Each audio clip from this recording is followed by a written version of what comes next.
Next story చూద్దాం. ఏపీలో స్థానిక సంస్థల ఎన్నికల వేళ గ్రేటర్ విజయవాడ అంశం తెరపైకొచ్చింది. విలీన గ్రామాల ప్రతిపాదనలు పంపాలని ప్రభుత్వం ఆదేశించడంతో 74 గ్రామాల పంచాయతీల తీర్మానాలతో సహా ప్రతిపాదనల్ని అధికారులు పంపించారు. కంకిపాడు, పెనుమలూరు మండలాల నుంచి 19 గ్రామాలు, ఎన్టీఆర్ జిల్లా జీకొండూరు, ఇబ్రహీంపట్నం నుంచి కూడా కొన్ని ప్రాంతాల విలీనానికి ప్రతిపాదనలు చేశారు. విజయవాడ నగరంతో కలిపి మొత్తం 75 ప్రాంతాలతో గ్రేటర్ ప్రతిపాదించారు. గ్రేటర్ ప్రతిపాదనలో మొత్తం 74 గ్రామాలున్నాయి. గ్రేటర్ విజయవాడపై ప్రభుత్వం ఏ నిర్ణయం తీసుకుంటుందోనన్న ఉత్కంఠ నెలకొంది. గ్రేటర్ విజయవాడ నిర్ణయంతో విలీన గ్రామాల పంచాయతీ ఎన్నికలపై ప్రభావం పడే అవకాశాలు కనిపిస్తున్నాయి. విజయవాడ కార్పొరేషన్ డివిజన్ల వివాదంపై ఉత్కంఠ కొనసాగుతుంది. డివిజన్ల పెంపుపై ఈ నెల 28న తీర్పు వచ్చే అవకాశం ఉంది. కోర్టు తీర్పు ఆధారంగా విజయవాడ కార్పొరేషన్ ఎన్నికలకు సంబంధించినటువంటి తదుపరి ప్రక్రియ చేపట్టనున్నారు. పూర్తి అప్డేట్స్ అందించడానికి మా కరెస్పాండెంట్ శివకుమార్ లైవ్ లో ఉన్నారు.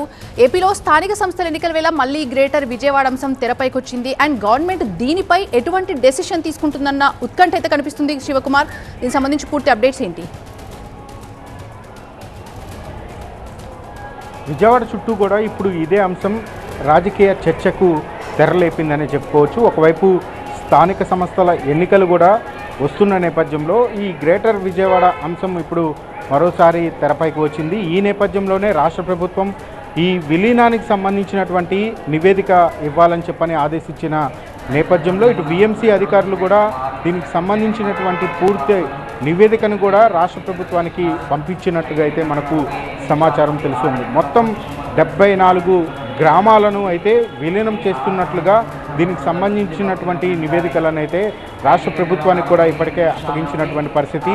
ఇప్పటి వరకు కూడా నగరంతో పాటు విజయవాడ నగరానికి ఆనుకొని ఉన్నటువంటి రూరల్ ప్రాంతాలు ఏవైతే ఉన్నాయో ఉన్నటువంటి ఆ రూరల్ ప్రాంతాలను గత కొన్నేళ్లుగా గ్రేటర్ విజయవాడలో కలపాలని చెప్పని ప్రతిపాదనలు, ప్రణాళికలను కూడా సిద్ధం చేసి ఉన్నప్పటికీ కూడా కొన్ని టెక్నికల్ ఇష్యూల వల్ల కొన్ని కేసులు హైకోర్టులో ఉన్న నేపథ్యంలో ప్రభుత్వం అయితే ఇప్పటివరకు ఎటువంటి నిర్ణయం తీసుకోలేదు. కానీ ఇప్పుడు లోకల్ బాడీ ఎన్నికలు వస్తున్న నేపథ్యంలో మరోసారి అయితే ఈ అంశం తెర మీదకు వచ్చింది. దీనికి సంబంధించినటువంటి అన్నీ కూడా నివేదికలను అయితే అధికారులు ప్రభుత్వం దృష్టికి తీసుకువెళ్లారు. ప్రభుత్వం దీనికి సంబంధించి ఎలాంటి నిర్ణయం తీసుకుంటుందనేది వేచి చూడాలి. అయితే ఇటువైపు మనం గన్నవరం వైపు కనుక చూసుకున్నట్లయితే గన్నవరం మండలంలో ఉన్నటువంటి 10 మండలాలతో పాటు ఇటు ఉంగుటూరులో ఉన్నటువంటి 2 మండలాలు, మరోవైపు విజయవాడ రూరల్ ఏరియాలో అంటే రామార్పాడు నుంచి ఇటు నిర్మాణూరు, కేసరపల్లి వరకు ఉన్నటువంటి మొత్తం 8 గ్రామాలకు సంబంధించినటువంటి అన్నీ కూడా విలీనం చేయాల దిశగా అయితే రాష్ట్ర ప్రభుత్వం దీనికి సంబంధించినటువంటి నివేదికలను కూడా సిద్ధం చేసింది. మరోవైపు పెనమలూరు నుంచి కంకిపాడు వరకు కూడా విలీనం చేయాల్సినటువంటి గ్రామాలను గుర్తించి ఇప్పటికే పంచాయతీల్లో జరిగినటువంటి తీర్మానాలను కూడా ఆ నివేదికలను మొత్తం కూడా సిద్ధం చేసి అధికారులు అయితే రాష్ట్ర ప్రభుత్వానికి ఈ యొక్క నివేదికను పంపించారు. మరోవైపు ఇటు ఎన్టీఆర్ జిల్లాను కనుక చూసుకున్నట్లయితే ఇటు మైలవరం నియోజకవర్గంలో ఉన్నటువంటి మండలాలను కూడా ఈ యొక్క నివేదికల్లో చేర్చినట్లుగా అయితే మనకు